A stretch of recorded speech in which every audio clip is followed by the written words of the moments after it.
Subscribe my channel and press bell icon. Like it. This is for my motivation. Thank you please. Please subscribe my channel and press bell icon all for motivation.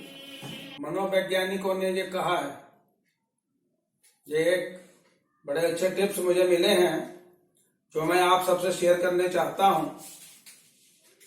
इनको सुन के और इस programme को देख के आपको जीवन का एक बहुत बड़ा पॉइंट्स, बहुत बड़ा सच पता चल जाएगा। जो गलती हम करते हैं वो गलती हम आगे ना करें। इस पॉइंट का नाम है सुनने की कला। ये 10 टिप्स हैं, 10 पॉइंट्स हैं जो कि सुनने की कला पर मनोवैज्ञानिकों ने जारी किए हैं, जो मैं आज आपके साथ में शेयर कर रहा हूं। आप भी सुनने की कला सीखकर दूसरों का दिल जीत सकते हैं। पेश है इसके लिए 10 टिप्स कुछ इस तरह से। नंबर 1, समझने के लिए सुनिए, उत्तर देने के लिए नहीं। कुछ भी सुनना हो उसे समझो। आप जवाब देने के लिए एकदम तैयार हो जाते हो कि ये बोल रहा है, मैं इसको ये जवाब दूंगा। ऐसा नहीं होना चाहिए। प्रायः बहुत घनिष्ठ मित्र व संबंधी भी इन बातों के अंतर को नहीं समझ पाते।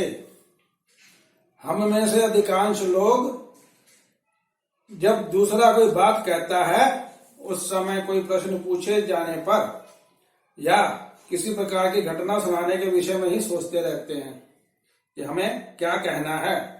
फलतः इसका असर यही पड़ता है कि दूसरे व्यक्ति द्वारा क्या कहा जा रहा है इस पर हम पूरा ध्यान केंद्रित नहीं करते और प्रायः उसके दृष्टिकोण को, उसकी बात को समझ नहीं पाते। कोशिश करें जो भी कहना हो कि वक्ता की बात पर आपका ध्यान केंद्रित हो और कहीं नहीं हो। उसकी बात पूरी ध्यान से सुनिए। इसका एक उदाहरण छोटा सा मैंने नोट किया है कि आप कोर्ट में जाइए, कचहरी में, तो जज और वकील आपकी बात को बड़े ध्यान से सुनता है पहले। इसीलिए वकील को विद्वान अधिवक्ता ही कहा जाता है कोर्ट में। जज भी आपकी बात को जल्द पहले सुनेगा, फिर उसके ऊपर में रिएक्ट करेगा। नंबर 2, दूसरा टिप्स ये है, अपना निर्णय मत दीजिए। दूसरे व्यक्ति द्वारा कही बात के विषय में अपने दृष्टिकोण को आधार ना बनाकर सोचिए। आपने सोच रखा है ये वही ठीक है, बाकी सब गलत है, ये नहीं होना चाहिए। क्या हुआ यदि वीनू की नौकरी चौथी बार भी चली गई? हो सकता है 5वीं नौकरी उसके लिए उपयुक्त हो। वीनू को बार बार नौकरी चले जाने के विषय में अपनी राय तुरंत मत दीजिए। उसके जीवन है, उसके जीवन में क्या घट रहा है वो जानता है, और उसके साथ में जो होना है आगे वो आप नहीं जानते, वो भी नहीं जानता। अपनी राय मत दो। तीसरा, शब्दों के पीछे छिपी भावना को जानिए। उनकी शब्द जो बोल रहा है उसके पीछे छिपी हुई उसकी भावनाएं क्या हैं, उसको जानिए। अपने मित्र की बातों से उसकी भावनाओं को समझकर सहानुभूति पूर्वक इन वाक्यों को प्रयोग परस्पर अधिक घनिष्ठता व आदर बढ़ाता है। जैसे, मुझे यह सुनकर सचमुच बहुत दुख हुआ। दूसरा उदाहरण है, वाकई तुमको बहुत निराशा हुई होगी, पर या यह तो तुमने बड़ा अच्छा काम किया। उसकी भावनाओं का अंदाजा लगाकर ही अपनी बात कहें। आप कह सकते हैं, यदि ऐसा मेरे साथ हुआ होता तो सचमुच मुझे बहुत शर्म महसूस होती। क्या तुमने भी ऐसा ही अनुभव किया? ये कुछ उदाहरण दे रहे हैं। क्या तुमने भी ऐसा ही अनुभव किया? ऐसा करने से आपके मित्र आप में अधिक विश्वास प्रकट करेंगे और अपनी भावनाओं को भूलकर आपके सामने व्यक्त कर सकेंगे अपने दिल की बात। चौथा टिप, स्वयं को कुछ क्षणों के लिए भूल जाओ। दूसरे की बात सुनते समय अपने कार्यक्रम को थोड़ी देर के लिए भूल जाइए और वक्ता के अनुभव को स्वयं की कल्पना कीजिए। उसके अनुभव में स्वयं की कल्पना कीजिए। मनोवैज्ञानिकों का कथन है कि असली सुनना वही है जिसमें व्यक्ति सुनते समय स्वयं की यादें, इच्छाएं, निर्णय आदि को भुला दे और कम से कम कुछ क्षणों के लिए सिर्फ दूसरे व्यक्ति के प्रति समर्पित हो जाए। प्रायः थोड़ा बातचीत के समय केवल अपने विचार, अपने अनुभव और अपनी सहानुभूति व्यक्त करने के लिए ही प्रयत्न करते हैं, पर सच्चे श्रोतागण सिर्फ वक्ता द्वारा कही गई बात में ही अपनी उत्सुकता प्रकट करते हैं। पांचवा, अपने शारीरिक हाव भावों पर ध्यान दीजिए। बातचीत के समय श्रोता की प्रतिक्रिया स्वरूप उसके शारीरिक हाव भावों का भी विशेष महत्व होता है। जब भी आवश्यकता हो, आश्चर्य, खुशी, दुख केवल शब्दों में ही नहीं अपने हाव भावों से भी व्यक्त कीजिए। जैसे मुस्कान, हाँ या ना में गर्दन हिलाना, पीठ थपथपाना या आंसू पोंछना आदि। बातचीत के दौरान बाहों को ना बांधें, बाहों को ऐसे ना बांधें, इधर उधर ना देखें और ना ही होठों पर एक स्वाभाविक मुस्कान लेकर बैठ जाएं। आरामदेह मुद्रा में बैठें और सुनने का बहाना मात्र ना करें। छठा, लुभाने या चापलूसी करने की कोशिश ना करें। उसको खुश कर दूं, उसकी थोड़ी सी मस्का लगा दूं, ऐसी बातें ना करें। हम सभी कभी ना कभी स्वयं को वैसा दिखाने की कोशिश करते हैं जैसे हम वास्तव में नहीं हैं। संबंधों की घनिष्ठता व माधुर्य के लिए ऐसा ना करें। झूठ या बनावटीपन से संबंध टूट सकते हैं और ज्यादातर संबंध झूठ और बनावटीपन पर ही टूटते हैं। अतः आप जितनी ईमानदारी से और खुलकर स्वयं को व्यक्त करेंगे उतनी ही आप किसी के निकट होते चले जाएंगे और जीवन में एक दूसरे का सहारा बन सकते हैं। सातवां, बीच में ना टोकें।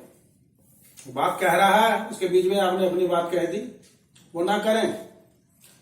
किसी बात के स्पष्टीकरण हेतु या सही जानकारी के लिए बीच में बोलना या रोकना कोई गलत बात नहीं, पर यदि आप किसी को अपना अनुभव सुना रही हो और श्रोता बात खत्म होने से पहले ही कह दे, अरे हाँ ठीक, ऐसा ही मेरे साथ भी हुआ था,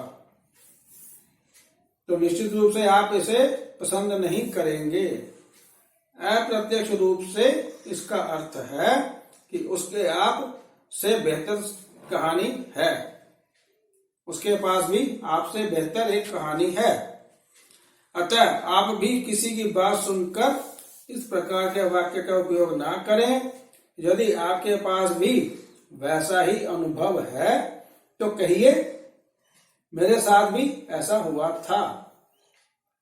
अनुभव मत सुनाइए, लेकिन उससे मैं तुम्हें फिर कभी बताऊंगा।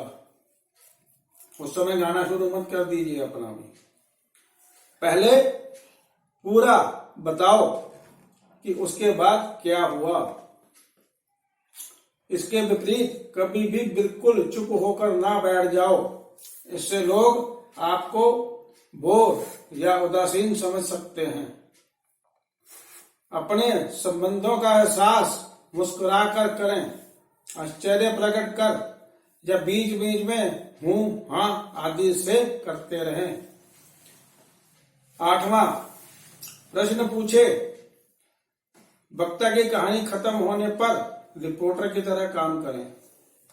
बीच बीच में उससे कुछ प्रश्न आपने बीच में नहीं पूछना, बाद में जब वो बात खत्म कर ले तब आप उससे उसके विषय में कुछ प्रश्न पूछें, ताकि उसको लगे कि इसने मेरी पूरी बात सुनी है, जिससे तथ्यों के साथ साथ उससे जुड़ी भावनाओं को भी जानकारी आपको ही हो सकती है। अन्यथा वक्ता बहुत ही बातचीत और बोर अनुभव करेंगे, खालीपन महसूस करेंगे, वह आपको भी गलत समझ सकते हैं। प्रश्न पूछकर अपनी उत्सुकता जाहिर करें, जिससे वह अपनी भावनाओं को अधिक खुलकर व्यक्त कर सके।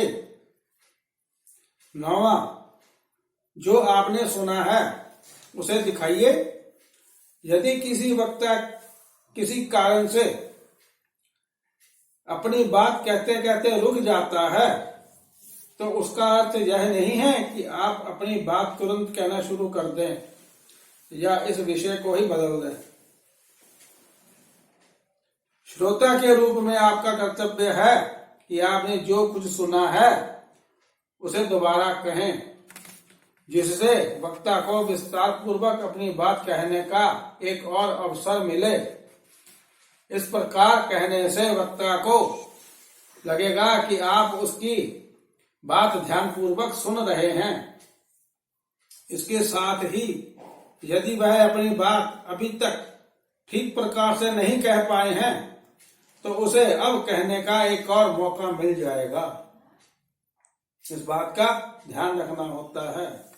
इसके अतिरिक्त यदि वक्ता को लगे कि उसको ठीक से समझा गया है, तो वह भी आपके द्वारा बोलने पर आपकी बातों पर ज्यादा ध्यान देंगे।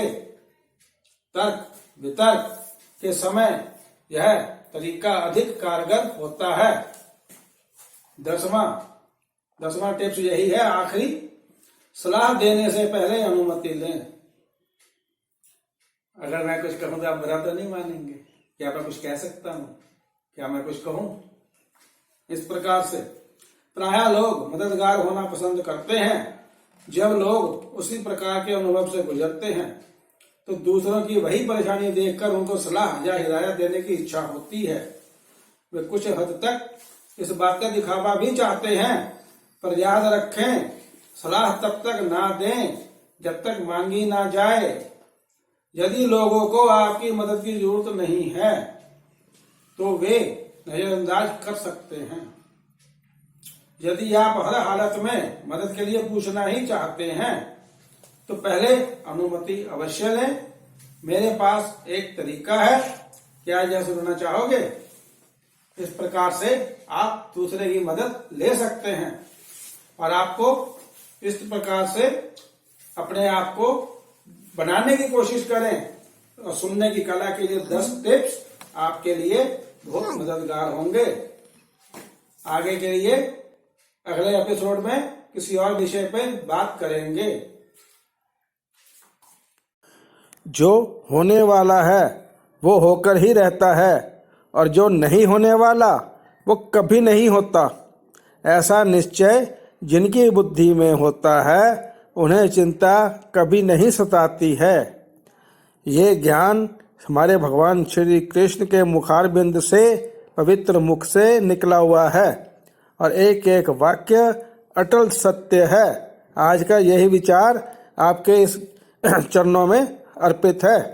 मेरे चैनल को लाइक करें, सब्सक्राइब करें और ऑल बेल आइकन का बटन दबाएं, प्लीज, फॉर मोटिवेशन।